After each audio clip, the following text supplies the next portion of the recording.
care if you don't like my hair because I know it's amazing. And I don't give a damn if you don't like my tan because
Miss Pixie Woo. Tanya body. It's great for you to join me. How are you? What's up? How are you? I'm great. Thank you for taking the time today to finally get a chat. No problem at all. Are you ready to go? I'm good. Yeah, fire away. Let's go. Okay, so you've probably heard already. The first thing I would ask everybody is, how did they ever get started in drag, and how did you get your drag name? Cool.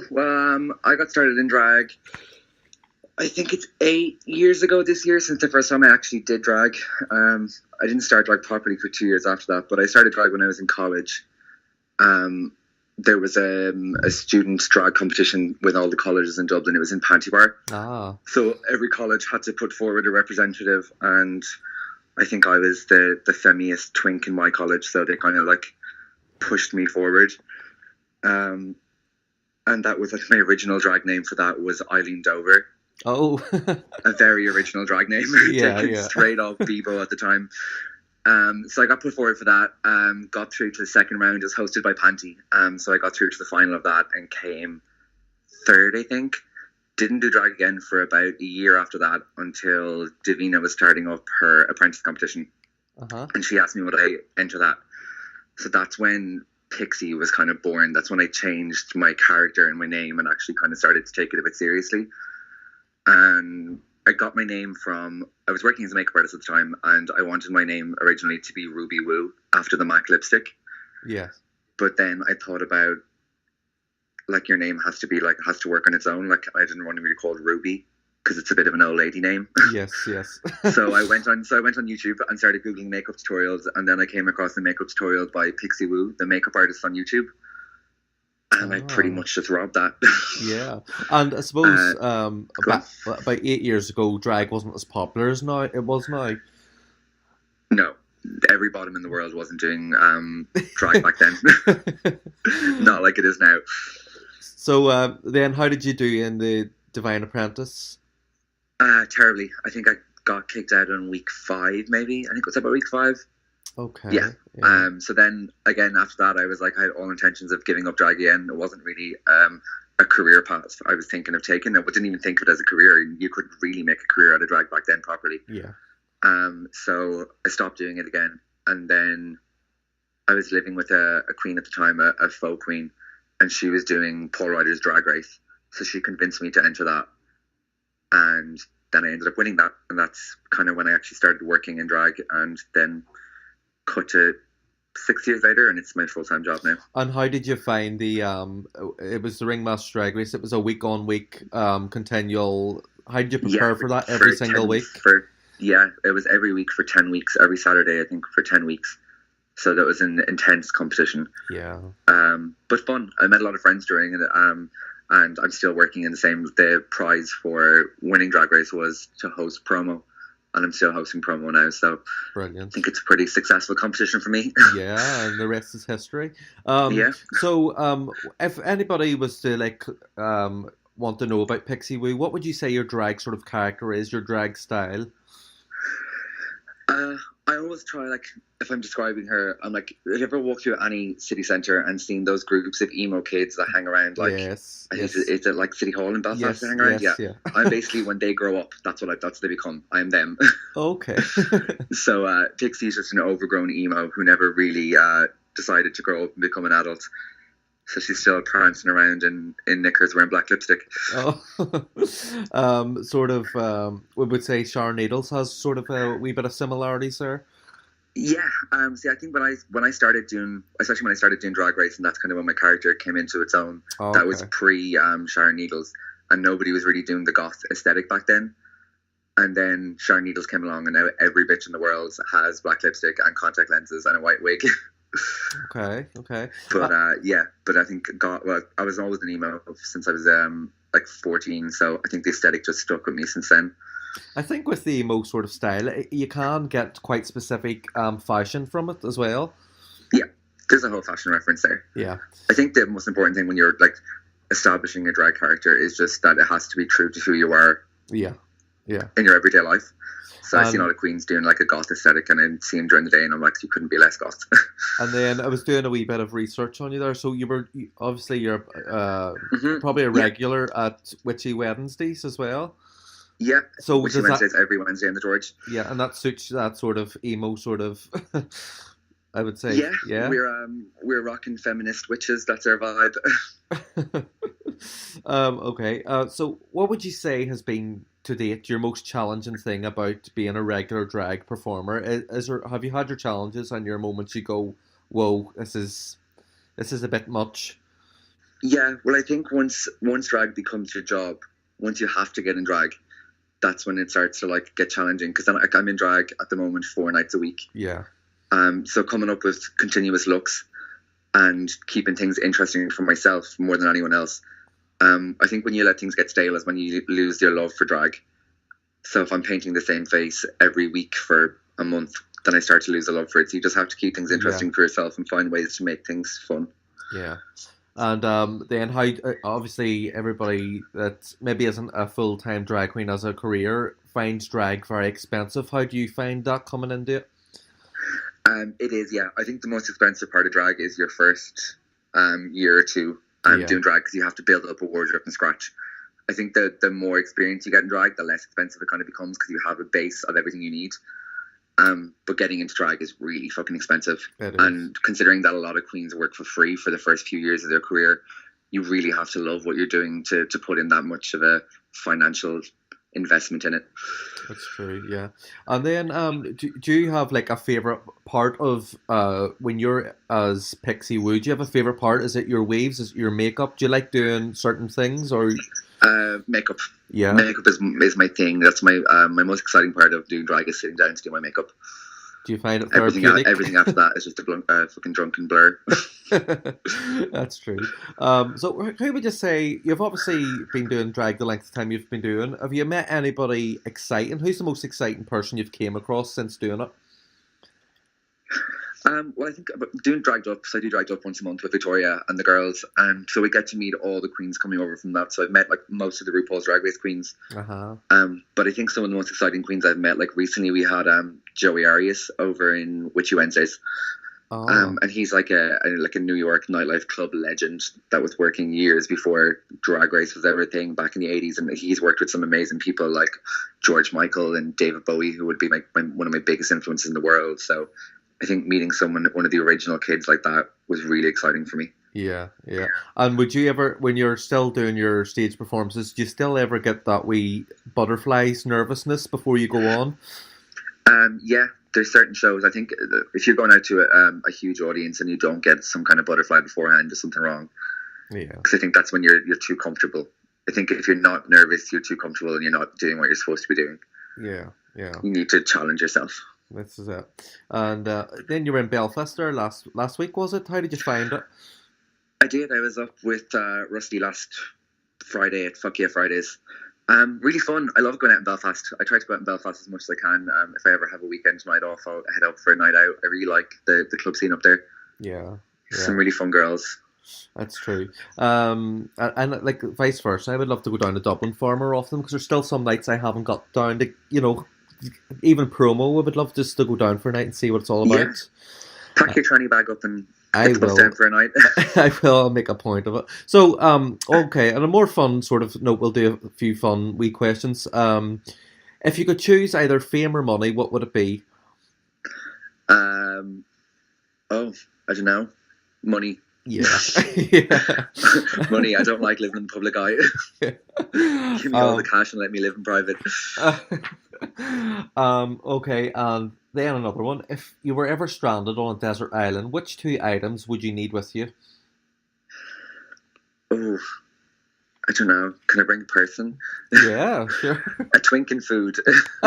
Give me a nondescript twink and plenty of food, and I'm fine. Let's not name and shame. No. So what have you learned about yourself most in drag? You know, when you get to that certain point in drag, you're like, I wouldn't have seen myself like this 5 years ago. You know, is there something that drag's taught you to be like a more different sort of person?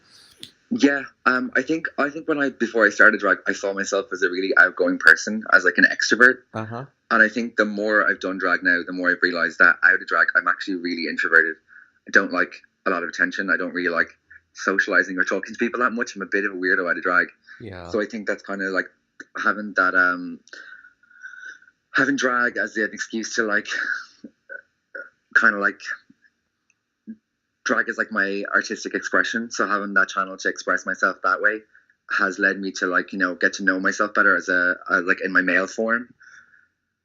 So I think I've realised I'm a bit more introverted than I thought I was. It's sort of part like being like celebrity sort of status. When you're well known as that sort of persona name and people start to call you Pixie when you're out in the street as a guy, it does get a bit much. Yeah, it does. And especially when you're living in a small city like Dublin or Belfast, and presume is the same. Like, you can't go out to a gay bar anymore without everyone knowing who you are. Yeah, yeah. And that just gets a bit draining after a while. So, yeah, I think it's pushed me into a more introverted state. Yeah. And then, so is there anything you would like to change about yourself if you were given a magic wand and you could say, I want Pixie to be like this, so would you change anything about yourself? Oh, that's a very deep question for this time when I'm this hungover. I don't know. I guess there's lots of performance traits that I wish Pixie had. Like, I'm not a dancer. I have 2 left feet. I cannot, I fucking dance like a duck or fish out of water. So I wish I could dance. That's my big performance thing. And I guess that's surprising for me to know, like, such an established queen. Not all established queens are brilliant dancers. Oh no, I can't. Like, we work with choreographers a lot on Dragged Up, and we have choreographed numbers every week on Wednesday and Witchy Wednesdays. And it doesn't come naturally to me. I'm not a dancer. You have to teach me the dance routine 10 times, break it down, explain it count by count, and I'll have it eventually.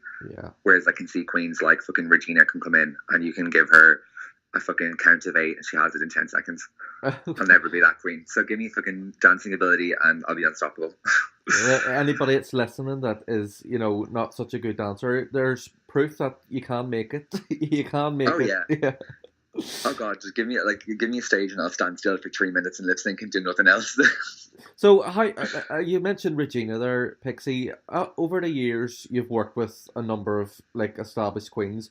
How do you find working with Regina on a regular basis, or do you build that bond and you carry it off the stage as you do on the stage? Yeah, I think we have there's a lot of really established, especially recently, there's a lot of really established drag families here in Dublin. Each show has kind of in itself become like a drag family. Uh-huh. And I think I'm really lucky that I'm in 2 drag families. I have our Dragged Up drag family, which we've had for the last 5 years working in dragon, which is me, Victoria, Paul and Regina. Yeah. And we have a really good working bond. We get on really well together. We toured a lot recently, so we're doing gigs in Manchester. We've toured around Ireland for Pride. I don't think you can work that close with a group of girls and not get along with them. Yeah. And I'm really lucky to have the friendships I have. And then again, we have Witchy Wednesdays, where I have Veda as our drag mother. I think Veda has been one of my biggest drag influences since I started in drag. She was the first queen that kind of took me under her wing and really helped me develop my character. and I've actually lived with Veda. I've been living with Veda for the last 5 years. So Okay. she's like my real life mother and my drag mother. Yeah, and I suppose you all have your own styles of drag. You know, you wouldn't do a certain number that another queen would do, or a certain thing. Like, you all wouldn't touch on each other's ground, sort of thing, would you? Oh God, no, yeah, no. Yeah. it's too small of a scene to be like anyone else. I think if you're going to make it on a scene this small, you have to have your own unique selling point and stick to that. Because you can have 5 Britneys in a row, no one's going to do it. Like Regina's the ultimate Britney. And So I have to stick to being the ultimate goth girl. well, this is it. And have you ever came across a certain time where you've seen a particular person do like a pixie sort of number or a thing, and you've just thought, Oh yeah, it comes across. Yeah, yeah. There's a few of them. Okay. Naming no names. Yeah. You just, well, I suppose that's a bit of you can sort of appreciate. Oh, somebody's copying me. Yeah. I'll take it as a compliment for now. Yeah. So, can you ever see a point in your career, Pixie, where you think, okay, I've done it X amount of years, I think I'm going to call it a day, or is this you now set? Yeah, no, I think every year, at the start of every year, I say this is the year I'm going to give up drag. I think when I started drag at, I think I was about 19, 20 when I started drag. And I said at a point then that I was going to give up drag when I was 26. That was the oldest I wanted to be doing drag. Yeah. And I'm 26 now. And I can't see myself giving up anytime soon. Yeah. So my new date is 30. I'm like, now I'm saying at 30 I'm going to give up drag. Yeah. But that date will keep moving. I can't see myself giving up anytime. See, drag is it's like a drug. See, once you do the drag, and then myself personally, when I've took a 5 or 6 month break from it, I'm just itching to get back out there. It's just like it draws you back in. Yeah, like even though I'll complain constantly about not having a night off or not doing drag, and then if I'm given 2 weeks off, if I have holidays, by the time I get back, I'm like dying to get back into drag again. Yeah. I think it's just part of who we are. It's there. It needs to be done. And then, like you said earlier as well, you met a whole ton of RuPaul's Drag Race queens. Is there anybody you've met from the show that you had expectations of, and then you've met them and it's been like, oh. Yeah, I think there's always going to be certain times. I think when I started working with all those Drag Race queens, I always put my expectations onto them and expected them to be what I wanted them to be. But we're meeting them. When I meet them, I'm meeting them for one night in their whole year, and that night could be a bad night for them. We don't know what happens during the day with those queens. Yeah, or what personal drama is going on. So if I meet a queen backstage and she's not what I thought she'd be on TV, and she's in a bit of a mood, or she doesn't really want to be talked to anyone, I can't really blame them for that. They might have traveled. A lot of those girls are traveling from city to city 7 days a week with 4 hours sleep and getting on planes. So yeah, there's been a few girls who have been less than nice backstage, but they could be the nicest person in the world the next day. I met them on a bad night. And that is a very, very professional answer, Pixie. I know. That's very good. Okay. Answer. Yeah. Okay, another wee bit of fun. If you were ever stuck for 12 hours with 2 queens in a lift, who would you want by your side? Ms. Aquarius, definitely. Yeah? She'd be my first, yeah. Because she is the funniest bitch I've ever met in my life. She is hysterical. So I actually met Mizza in Ringmasters myself, and I wish I just got the time to get her to know a longer time. Yeah, Mizza is mother, so definitely taking my kids off me if I was a real mother. But yeah, she's my baby. I love her so much. Mizza and Chanel are my two little pets. Yeah. But if I was stuck in a lift, I'd take Mizza and probably Victoria's Secret. Yeah, a lot of people say she's I know very... if I'm stuck in a lift, but she'll find a way out of a lift.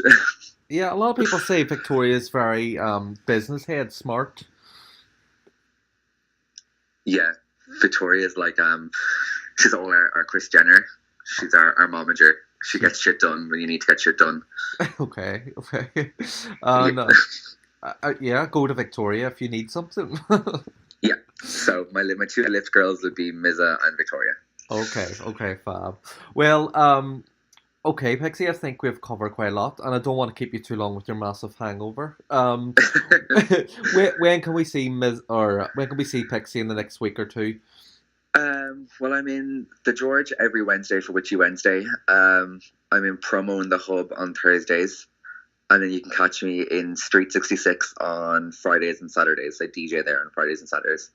Yeah. And then once a month for Dragged Up. And I think our next Dragged Up is, I think it's the 26th of May. And that's Aja and Latrice. Oh.